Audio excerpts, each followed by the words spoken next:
안녕하세요. 푸케치북입니다. 이번에는 맥두걸 박사의 자연식물식 제6장 다이어트 불변의 법칙을 소개해 드리도록 하겠습니다. 당신이 자연식물식을 하게 되면 미네랄 부족, 칼슘이나 철분 부족 등은 결코 발생하지 않는다. 따라서 영양제를 먹는 것은 현명한 방법이 아니다. 과도한 단백질이 칼슘과 결합해서 배설되듯이 칼슘은 철분과 결합해서 배설이 되므로 칼슘제를 계속 먹는다는 것은 몸속의 철분을 빼앗아가는 결과만 초래할 뿐이다.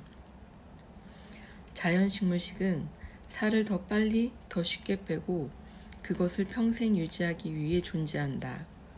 나의 맥두걸 프로그램은 식이요법과 운동요법 두 가지로 나뉜다.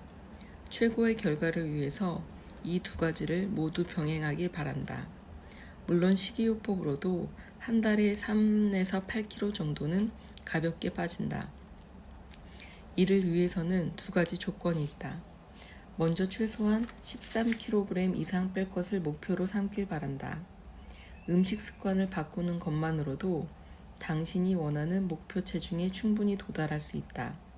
두 번째로 거짓 없이 실천해야 한다는 것이다. 대충 해서는 안 된다는 것이다. 적당히 고지방식품, 빵이나 과자 같은 정제 탄수화물 식품을 먹어서는 안 된다. 먼저 언급했듯이 그렇게 하면 다시 살이 붙게 되기 때문이다. 적어도 시작 단계에서는 그렇다는 말이다. 나중에 일반인처럼 날씬해졌을 때는 간혹 그런 것을 먹어도 상관없다. 당신은 다시 원래 그 방식대로 돌아올 것이기 때문이다. 자연식물식을 그대로 따라주기만 하면 아무 노력 없이 살은 저절로 빠질 것이다. 다이어트가 혼자서 굴러간다는 뜻이다. 그러나 만일 목표치에서 4에서 10kg 정도가 안 빠진다면 신속 감량법을 실천하길 바란다. 과일과 채소를 더 많이 먹고 녹말 음식의 양을 더 줄이기만 하면 된다. 평생 살 안 찌고 사는 10대 원칙. 자연식물식은 기존의 다이어트에 비하면 아주 새로운 방법이다. 그러나 그것은 인류가 원래 먹던 대로 되돌아가자는 운동이기도 하다. 식단은 과일과 채소와 녹말 음식으로 구성된다. 주 메뉴는 아래와 같다. 각종 형형색색의 과일, 황색과 청색 채소, 당근이나 양상추나 케일 등은 추가로 살을 빼는 데 중요함. 현미, 통보리, 수수, 귀리와 같은 통곡물, 감자, 고구마, 얌과 같은 뿌리식물, 도토리, 호두, 애호박, 호박과 같은 스쿼시류, 콩류, 대두, 완두콩, 렌틸콩 등. 위 음식들은 과학적으로 이미 증명되었을 뿐 아니라 시각적으로나 영양학적으로 인간에게 가장 적합한 식품이다. 모두가 고탄수화물이고 저지방식품임은 말할 것도 없다. 자연식물식은 아주 단순해서 따라하기가 아주 쉽다. 가이드라인을 따르기만 하면 어떤 음식을 먹든 얼마나 먹든 상관이 없다. 칼로리를 계산하는 따위의 어리석은 일은 여기에 없다. 첫째, 모든 동물성 식품을 없애라. 고기, 생선, 계란, 우유, 유제품, 그리고 각종 동물성 기름 및 식물성 기름을 치워라. 위에서 언급했듯이 이 음식들은 모두 고지방 식품이다. 거의 대부분 탄수화물이 없다. 우유에 락토즈, 젖당이라는 탄수화물이 약간 있지만 인간은 이것을 소화할 수 없다. 또한 우유에 든 단백질은 뼈에 손상을 가져와 골다공증을 일으키고 아토피와 같은 각종 알레르기의 원인이 된다. 동물성 단백질은 배설할 때 칼슘과 결합해서 배설되기 때문에 칼슘 결핍을 가져온다. 동물성 식품에는 포만감을 주는 식이섬유가 전혀 없다. 혈당과 인슐린을 조절하고 장의 기능을 활성화시키는 식이섬유가 전혀, 그러니까 0.0001%도 없다는 점을 다시 한번 강조하고 싶다. 동물성 식품에는 또한 콜레스테롤이 지나치게 많고 몸에 필수적인 비타민과 미네랄이 심각할 정도로 부족하다. 단백질 또한 위험할 정도로 많아서 신장에 엄청난 부담을 준다. 그 결과로 발생하는 것이 바로 신장 결석과 관절염 등이다. 둘째, 모든 종류의 기름을 없애라. 반드시 기억해 주길 바란다.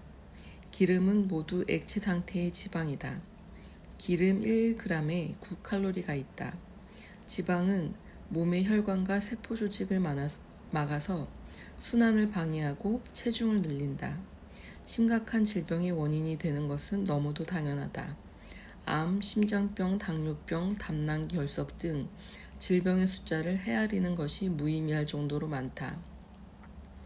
계속해서 강조하지만 인간은 열매나 곡물에 함유되어 있는 지방을 통째로 먹으면서 700만 년을 진화해 왔다. 공장에서 짜낸 정제 기름을 먹으면서 진화해 오지 않았다는 말이다. 기름이 덕지덕지 묻은 그릇을 설거지해 보시라. 아무리 뜨거운 물로도 씻겨나가지 않는다. 반드시 유독성 화학세제를 써야 한다. 이와 똑같은 일이 당신의 뱃속에서 일어난다는 점을 깨닫길 바란다. 셋째, 모든 고지방 식품을 없애라.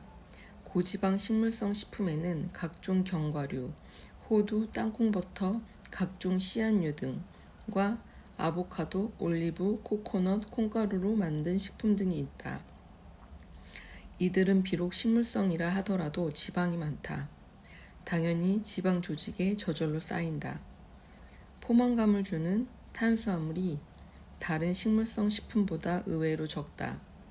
동물성 식품이 아니기 때문에 건강식품이라고 알려져 있다. 방송에 나와 수많은 자칭 전문가들이 몸에 좋으니 많이 먹으라고 외치고 있다.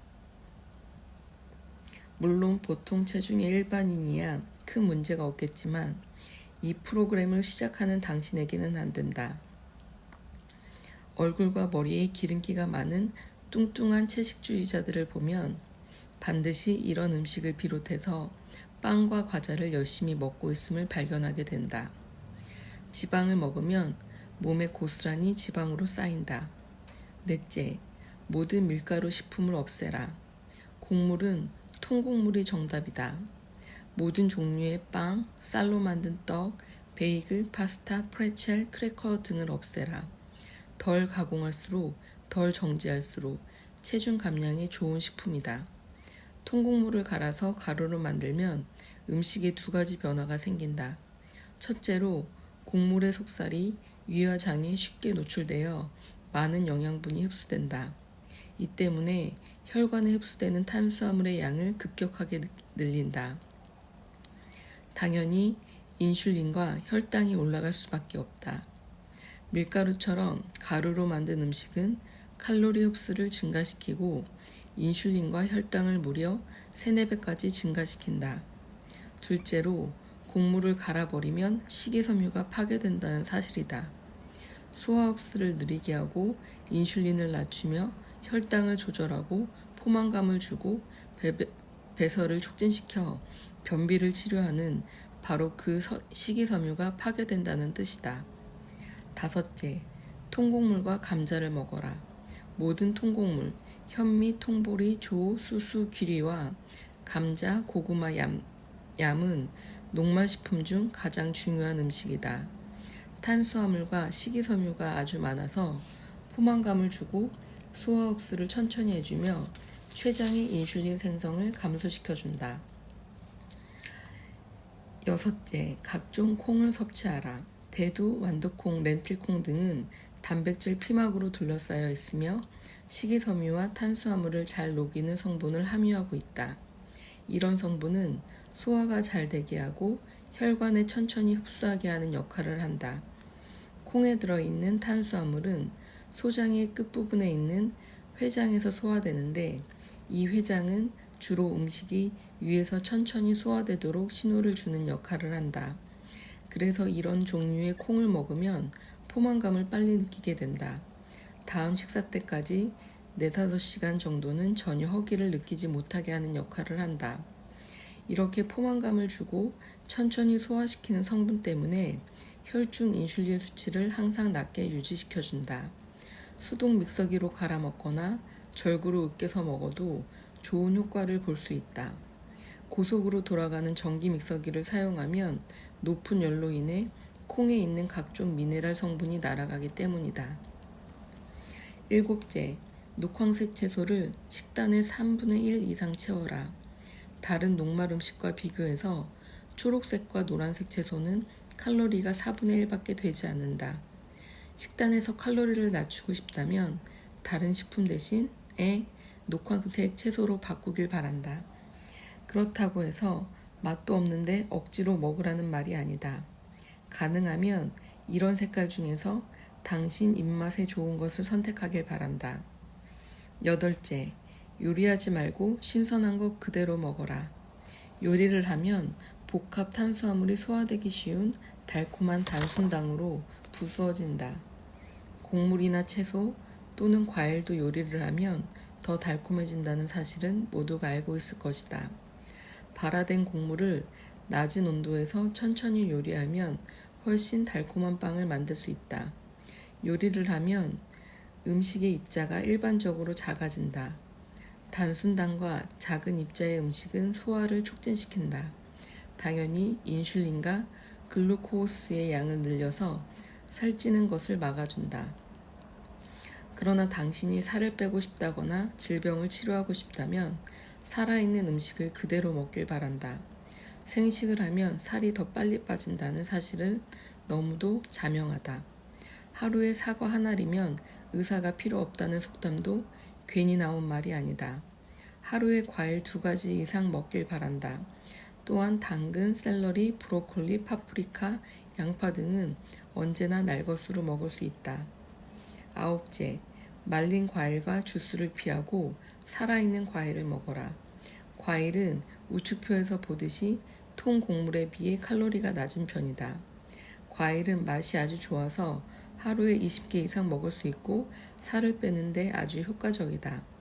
그러나 과일을 가공해서 과즙이나 주스로 만들면 식이섬유가 부수어지거나 제거된다. 당연히 혈관에 흡수되는 탄수화물의 속도를 증가시킨다.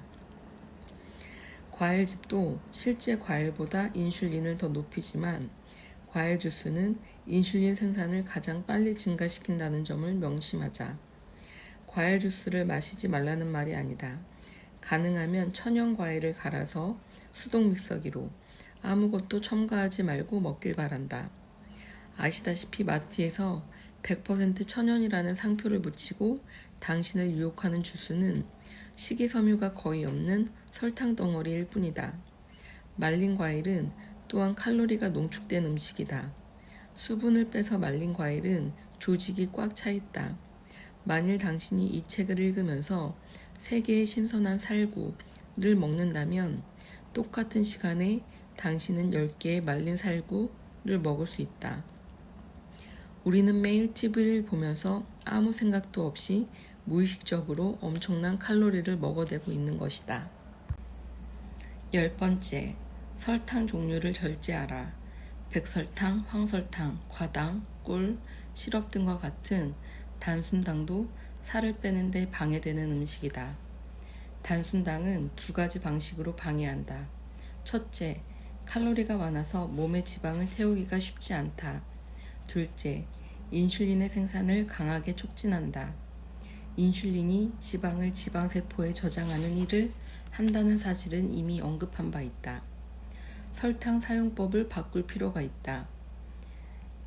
1티스푼의 설탕에는 16칼로리의 탄수화물이 들어있다. 이 정도의 작은 칼로리를 제거한다고 해서 체중 감량에는 별 영향을 미치지 않는다. 따라서 나는 음식의 표면에 설탕을 약간 뿌려 먹는 정도는 허락한다. 그러나 요리를 할 때 맛을 내기 위해서 설탕을 넣는 것은 금지한다. 당연히 설탕과 지방이 같이 섞인 음식도 엄격히 제한한다. 이런 음식들은 우리가 생각하는 것보다 우리 주위에 훨씬 더 많이 널려 있다. 케이크, 아이스크림, 쿠키, 초콜릿 캔디 등 설탕과 지방이 섞여 있는 음식은 수도 없이 많다. 정제 설탕도 문제지만 지방이 듬뿍 섞여 있기 때문에 더욱 문제가 되는 것이다. 정제 설탕은 인슐린 생산을 촉진시키고 지방은 혈관을 타고 흘러들어간다. 결국 엉덩이와 배 둘레에 지방을 축적한다. 이런 음식들은 칼로리의 98%가 설탕과 지방으로 구성되어 있다. 정제 탄수화물은 그 자체도 문제지만 거의 대부분 설탕과 지방과 나트륨과 함께 범벅이 되어 있다는데 큰 문제가 있다. 먹는 방법 5대 원칙. 무엇을 먹느냐가 자연 식물식의 핵심이다. 나는 위에서 먹어야 할 것과 먹지 말아야 할 것에 대해 얘기했다. 그러나 그 무엇을 어떻게 먹느냐 또한 매우 중요하다. 이 또한 체중을 감량하고 질병을 치료하는 데 매우 중요하기 때문이다. 먹는 방법에 대해 말해보겠다. 첫째, 포만감이 들 때까지 먹어라. 시중에 범람하는 그릇된 통념과는 반대로 자연식물식을 실천하기만 하면 많이 먹어도 살이 빠진다는 것이 나와 체험자들의 주장이다. 많이 먹더라도 전혀 문제없다. 배가 부르다면 세상에 어떤 음식을 가져다 주어도 당신은 식욕이 당기지 않을 것이다. 탄수화물이 많고 지방이 거의 없는 음식을 많이 먹으면 배가 고프면서도 일부러 신사나 숙녀인 척 할 일이 전혀 생기지 않는다. 둘째, 풀을 뜯듯이 여러 번 먹어라. 야생의 사슴이나 말은 하루에 3끼만 먹는 법이 없다. 굳이 끼니를 생각하지 말고 여러 번, 6번 이상 간식 먹듯이 먹어도 상관이 없다. 빵이나 과자나 피자를 간식 먹듯이 하라는 말은 아니다. 수많은 연구 결과가 이를 증명하고 있다.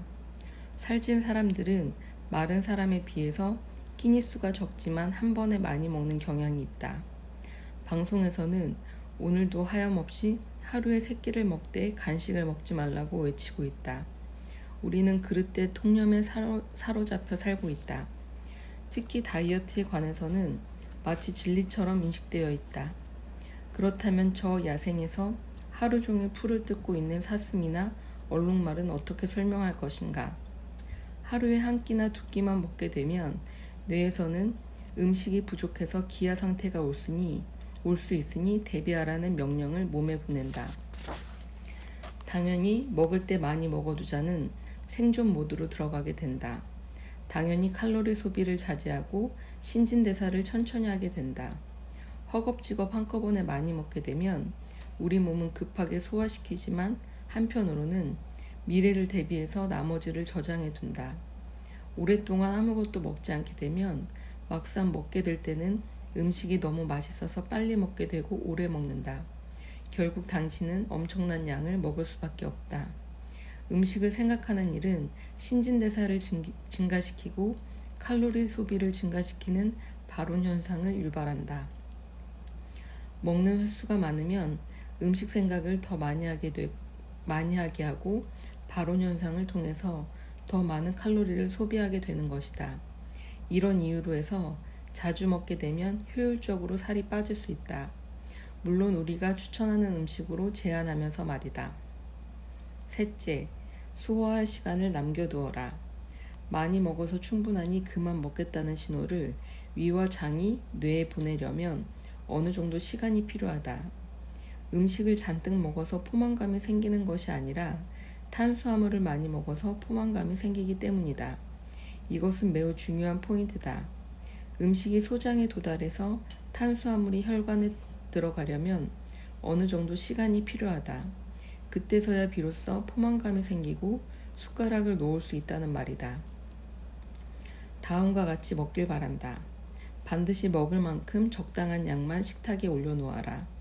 다 먹고 나면 소화될 때까지 20분 정도 기다려라. 식욕이 빨리 줄어드는 것을 느낄 것이다. 20분이 지나도 배가 고프다면 적당량을 다시 먹고 20분을 또 기다려라. 이것이 자주 먹는데 필요한 방법이다. 이렇게 하면 폭식을 예방할 수 있고 칼로리를 덜 섭취하면서 포만감을 느낄 수 있다. 넷째, 음식을 꼭꼭 씹어 먹어라. 사실 통곡물이나 채소나 과일은 꼭꼭 씹어 먹을 수밖에 없다. 육질이 거칠기 때문이다. 빵이나 백미나 과자는 입에 넣자마자 스르르 녹는다. 꼭꼭 씹어 먹으라는 말은 그렇게 오래 씹어야만 목으로 넘어가는 음식을 먹으라는 말과 같다. 포만감은 위가 아니라 입에서부터 시작된다는 점을 명심하길 바란다. 음식을 여러 번 씹어 먹으면 맛에 대한 만족감이 증가된다. 식이섬유가 많은 채소도 여러 번 씹길 바란다. 허겁지겁 먹지 않고 음식을 여러 번 꼭꼭 씹어 먹으면 위와 장이 뇌와 계속해서 신호를 교환해서 필요한 만큼 먹었는지 확인하게 되고 알맞을 때 식사를 멈추게 한다. 통곡물 중에서 나는 현미밥을 추천한다. 현미밥은 50번 이상 씹어야 만족감이 온다. 반찬 없이 오직 현미밥만 먹는다면 겨우 한 공기만 해도 충족감이 온다. 7, 8시간은 전혀 배고프지 않다. 실천해 보시라. 5째, 밥상의 가짓수를 적게 하라. 밥상에 음식 가짓수가 많을수록 칼로리를 더 소비하게 된다. 한 가지 음식을 먹으면 맛은 더 좋아지고 향은 점차 감소한다. 그러나 손대지 않은 나머지 음식의 맛과 양은 그대로 밥상 위에 남아있다. 따라서 가짓수가 많은 음식은 한 가지를 먹을 때보다 더 많이 먹지 않을 수가 없다. 아시아에서 먹는 쌀이 그 예인데 이 지역에서는 비만이 드물다. 쌀을 주식으로 하고 녹말 음식을 위주로 단순한 식탁을 선호하는 이런 지역은 엄청난 가짓수의 쾌락적인 음식을 선호하는 서구 사회에 비해서 비만과 질병이 훨씬 드물다.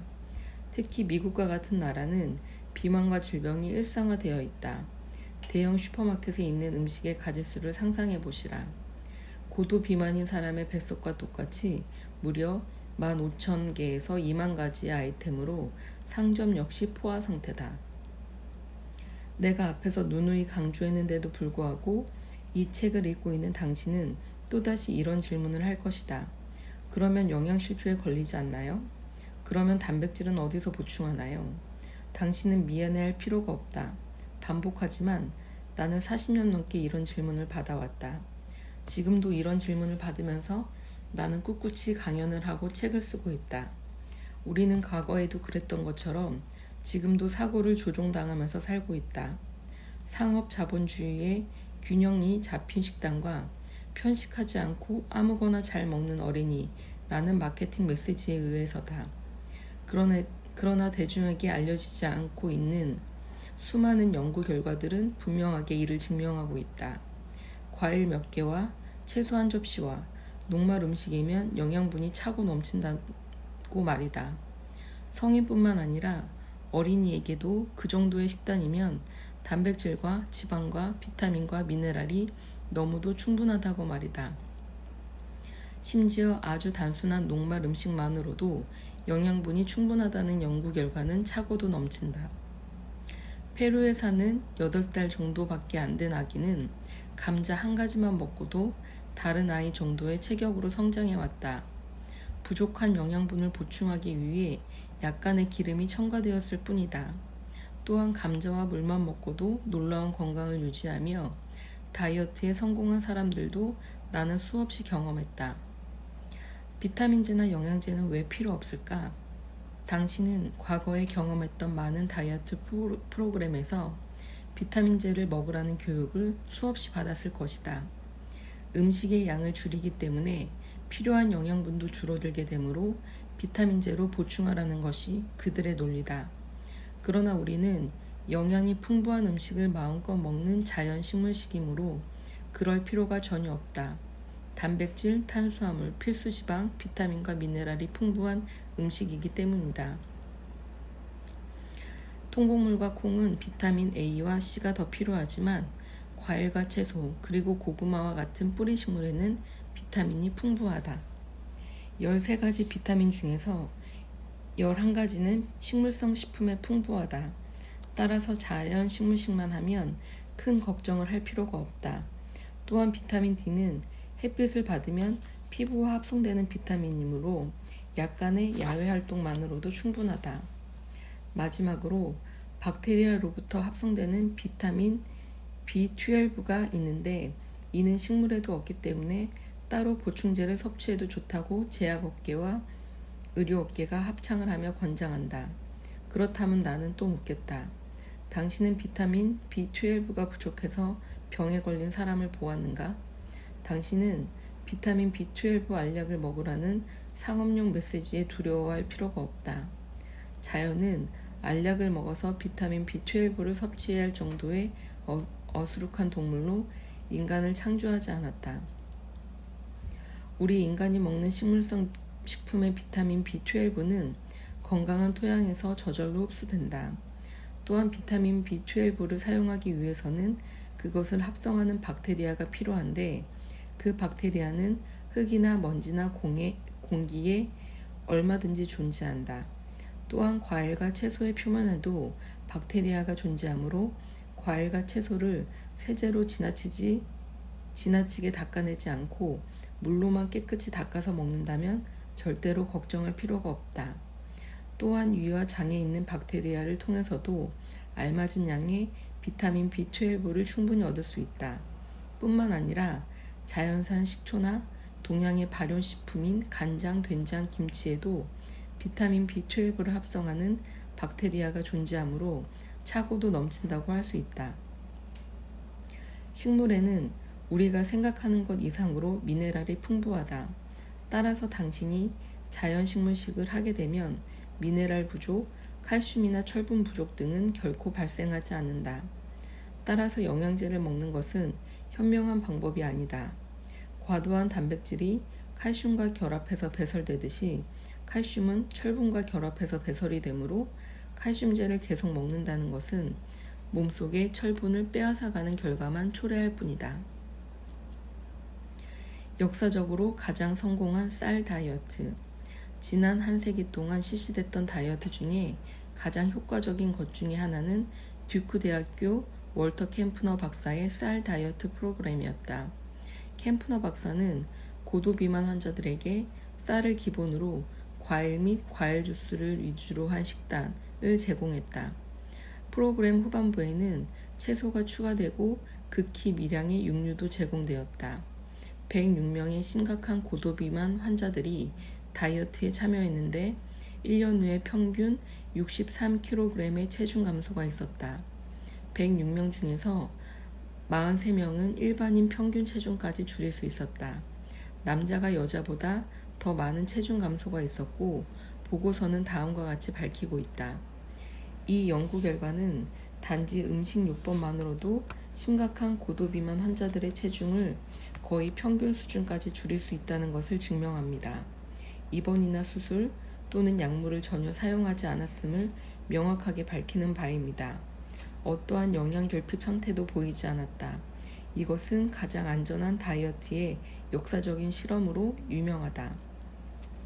캠프너 박사는 이 프로그램을 통해서 체중 감소뿐만 아니라 각종 질병의 치료에 획기적인 성공을 이루어냈다. 비만뿐만 아니라 각종 신장병, 심장질환, 당뇨병, 고혈압 등이 치료됨을 증명했다. 또한 혈당 및 중성지방, 그리고 요산 등이 뚜렷하게 감소되었으며 시력도 향상되었다. 캠프너 박사의 쌀 다이어트는 지방이 거의 없는 탄수화물만으로 이루어진 다이어트가 얼마나 중요한지 알려주는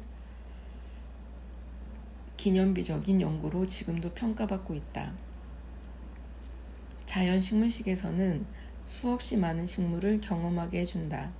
일단 한번 친근해지기만 한다면 절대 부족함을 느끼지 않는다고 나는 장담한다.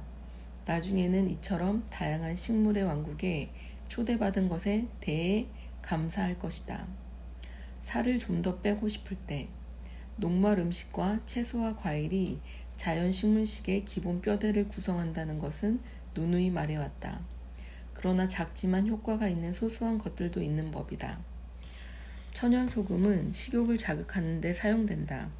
소화 및 음식물 흡수에도 도움이 된다. 소금이 없으면 맛있는 식사를 할 수 없다.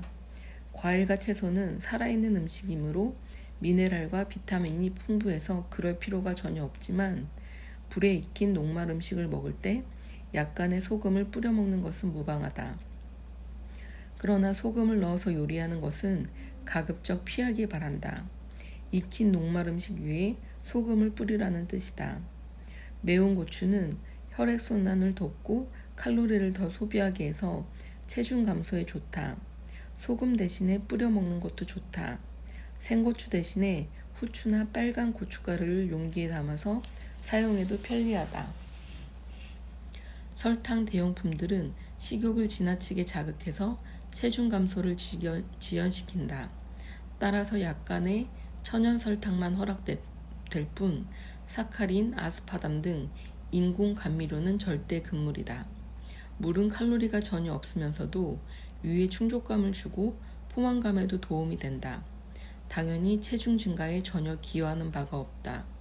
물은 몸속에서 음식의 흐름을 좋게 해서 소화를 돕기도 하지만 금방 배고프게 하는 부정적인 측면도 있다.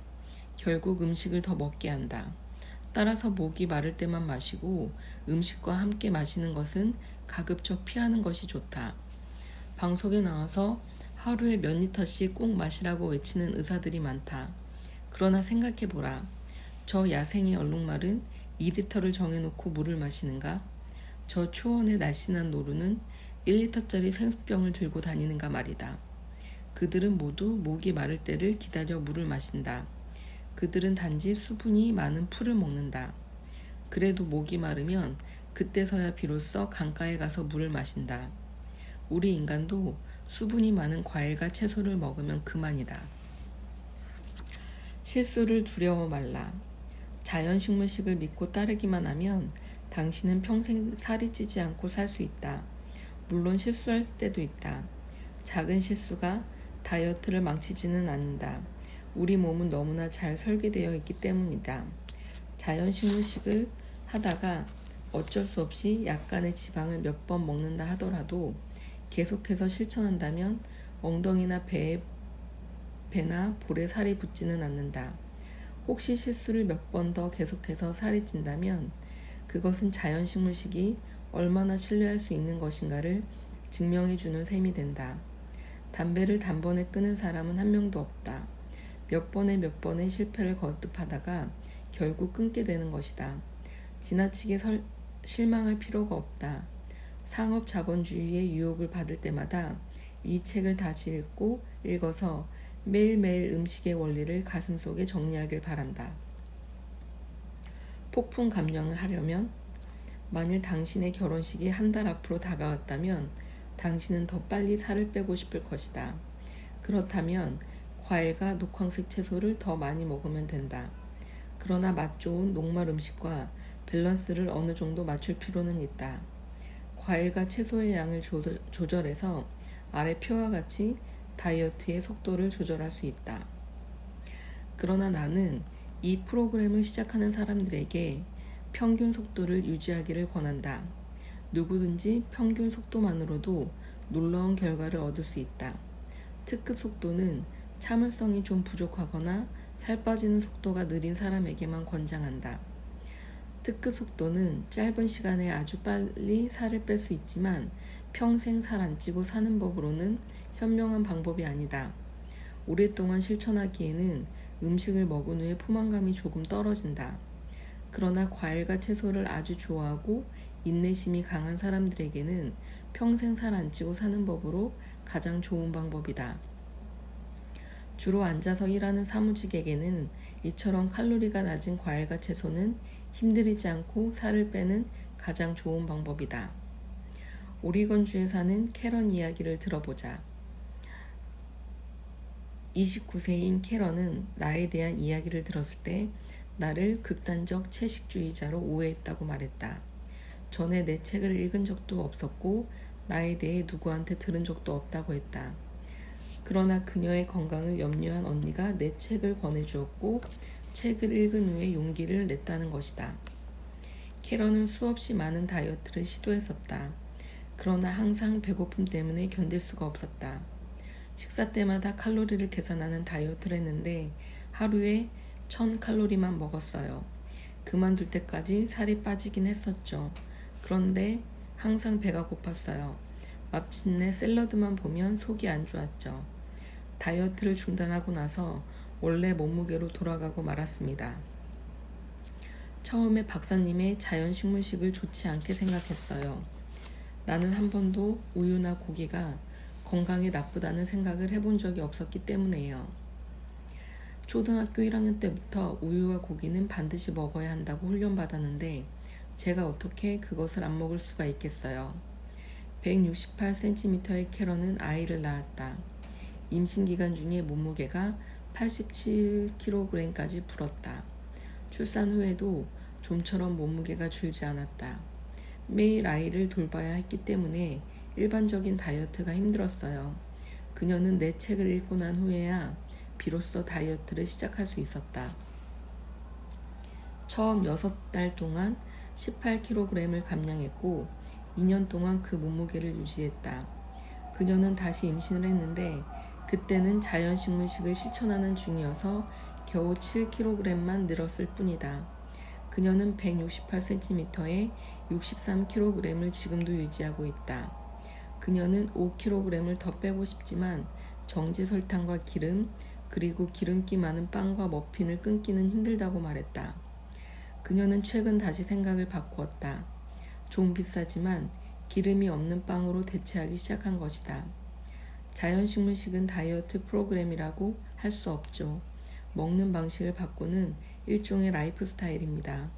나는 예전에 먹던 습관으로는 절대 돌아가지 않을 거예요.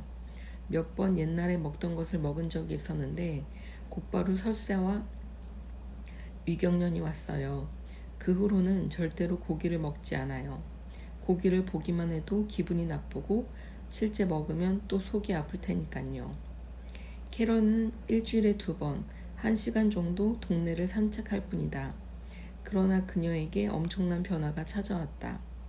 푸석했던 머릿결에 윤기가 나기 시작한 것이다. 남편의 말에 의하면 머리에 꽃이 피기 시작한 것이다. 몸에는 에너지가 넘치고 생각도 밝아졌다. 옷을 다시 사야 했어요. 맞는 옷이 하나도 없었으니까요. 두통이 심해서 항상 진통제를 먹어야 했었는데 모두 씻은 듯이 사라져 버렸다. 원했던 몸무게까지 살을 뺐을 때, 자연식물식은 원하는 몸무게를 되찾았을 때 과감하게 폐기해버리는 시중의 다이어트와는 차원이 다르다는 점을 알아야 한다. 이것은 세상을 바라보는 태도를 바꾸고 먹는 습관을 바꾸어 몸과 마음의 완전한 변신을 시도하는 식생활 운동이다. 계속해서 날씬한 몸매를 유지하기 위해서는 꾸준히 자연식물식의 원칙에 따라야 한다. 지금 날씬한 몸매에 자부심이 있고 마음까지 밝아졌다면 옛날에 병들고 불편한 뚱보의 몸으로 돌아갈 일이 무엇이란 말인가. 자연식물식은 감옥에 갇혀서 주는 것만 먹는 답답한 프로그램이 아니다. 오히려 몸과 마음의 자유를 주는 지속 가능한 라이프 스타일이다. 일단 원하는 만큼 살이 빠진 후에 몸무게가 변하지 않고 일정하게 유지된다면 자연식물식에서 허락하는 좀 높은 칼로리의 음식을 먹어도 좋다. 그렇게 한다고 해서 다시 살이 찌지는 않는다. 빵, 베이글, 파스타, 크래커, 말린 과일, 주스 등을 약간씩 먹어도 좋다. 과일과 채소를 좀 줄여도 되고 지방 성분이 약간 많은 식물성 음식을 먹어도 좋다. 그러다가 자연식물식의 원형으로 다시 돌아오기만 하면 된다. 이처럼 약간 사치스러운 음식을 먹다가 살이 다시 찌려고 할 때 맑고 산뜻한 음식으로 돌아오면 그뿐이다. 그 대신 약간의 운동을 병행하길 바란다. 자주 운동하고 오래 운동하면 할수록 약간 사치스러운 음식은 더 허용될 수 있다. 일단 원하는 만큼 살을 빼고 체중이 일정하게 유지된다는 자신감이 생기면 호두, 아보카도, 올리브, 두부나 두유 등 좀 더 사치스러운 음식을 먹어도 좋다. 또한 추수감사절에 칠면조 고기, 부활절에 계란, 생일날의 케이크 등 지나치게 사치스러운 음식을 조금씩 맛본다 한들 하늘에 계신 전능하신 분이 당신을 데려가지 않을 것임은 자명한 일이다.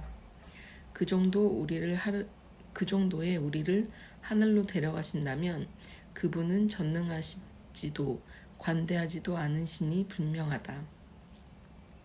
우리가 그런 신을 믿고 따라야 할 하등의 이유가 없지 않은가 말이다. 살이 너무 빠진 분에게 이 프로그램을 실천하신 분 중에 살이 너무 빠져버렸어요 라는 말을 가끔 듣는다. 날씬한데도 불구하고 너무 살이 빠졌다고 생각하는 사람들이 생긴다. 최근 몇 년 동안 그런 모습을 거울 속에서 보지 못했기 때문에 어색할 수도 있다. 친구들은 어디 아프니? 너무 마른 거 아니야? 라고 걱정을 해주기도 한다. 또는 너무 날씬해진 당신이 부러워서 이솝우화의 심포드처럼 먹자고 일하는 거야 라는 말을 툭툭 던지기도 한다. 그러나 살이 찌고 마르고는 모두 주관적인 관점에 따라 다르므로 자신감을 가질 필요가 있다. 자연식문식을 따라서 있지만 지나치게 살이 빠져서 정말로 행복하지 않다면 방법은 많다. 불로 요리된 녹말 음식을 많이 먹고 과일과 채소를 줄이면 된다. 말린 과일이나 호두, 두부나 두유를 추가하면 된다. 이처럼 지방 성분이 많고 칼로리가 조금 높은 식물성 식물을 먹으면 이런 걱정을 덜 수 있을 것이다. 살을 빼기 위해서는 자주 움직이는 생활 습관을 갖는 것이 특별한 운동을 하는 것보다 효과적이다. 운동은 물론 다이어트에 좋다. 그러나 마라톤같이 지나친 운동은 각종 장애를 가져올 수 있다. 당신은 매일 마라톤을 하면서 70에서 80살까지 살아갈 수 있는가? 당신은 헬스클럽 런닝머신에 올라 80에서 90살까지 달릴 수 있는가? 자연의 관점에서 본다면 런닝머신에 올라 땀을 흘리는 것은 참으로 우스꽝스러운 일이 아닐 수 없다. 우리 인간이라는 종은 700만 년 동안 41.195km를 헐레벌떡 달리며 살지 않았다. 그렇게 진화하지 않았다. 인간이 새처럼 하늘을 나는 동물이 아니듯이 인간은 뛰는 동물이 아니다. 인간은 걷는 동물이라는 점을 명심하길 바란다. 지나친 운동은 외모가 초췌해져 보일 수 있고 빈혈 증세 및 생리불순도 생길 수 있으니 삼가길 바란다. 신중하고 사려 깊은 선택이 필요하다. 맛있는 음식을 포기할 필요는 없다. 사람들은 자기에게 친근한 음식을 선호한다. 자연식물식은 과일과 채소와 녹말 음식으로 구성되어 있어서 고기를 좋아하는 사람들에게는 다소 생소할 수도 있다. 자연식물식은 적응 기간이 필요하다. 적응이 될 때까지 기다려줄 것을 부탁한다. 그러나 사실 이런 음식들은 우리의 조상들이 먹었던 오랜 친구이기 때문에 의외로 빨리 익숙해질 것이다. 각종 천연향이나 고추, 천연소금, 천연설탕 등을 첨가해서 먹어도 좋다. 일주일만 지나면 새 음식에 익숙해질 뿐 아니라 옛날 음식보다 더 좋아하게 되리라고 감히 장담한다. 내 프로그램에 참가해온 수많은 회원들이 이를 증명한다. 아니 중풍에 걸려 온갖 병원을 전전하다가 치료했고 고도비만으로 고생했다가 날씬해졌으며 안락한 의사의 삶을 포기하고 자연식물식의 전도사라는 험난한 길을 걷고 있는 내가 이를 증명한다. 좋은 음식을 먹는다는 것은 배고픔을 채워 포만감을 주기 때문만이 아니라 우리의 잠든 오감을 깨운다는 의미에서도 기쁨을 준다. 자연이 우리에게 선물한 식물성 음식에는 세 가지 중요한 즐거움이 있다. 바로 짠맛, 신맛, 그리고 향이다. 우리 혀끝에 이런 맛을 감지하는 미각기관이 있다는 것이 이를 증명한다. 먹기도 전에 우리 코가 음식의 향을 먼저 맡는다는 것이 이를 증명한다. 양파나 마늘이 대표적인데 우리가 먹는 음식에 양념을 뿌리지 않는 것이 없을 정도다. 우리는 이런 양념을 약간 사용하는 것을 결코 금하지 않는다. 지나치게 엄격하면 쉽게 포기하는 법이다.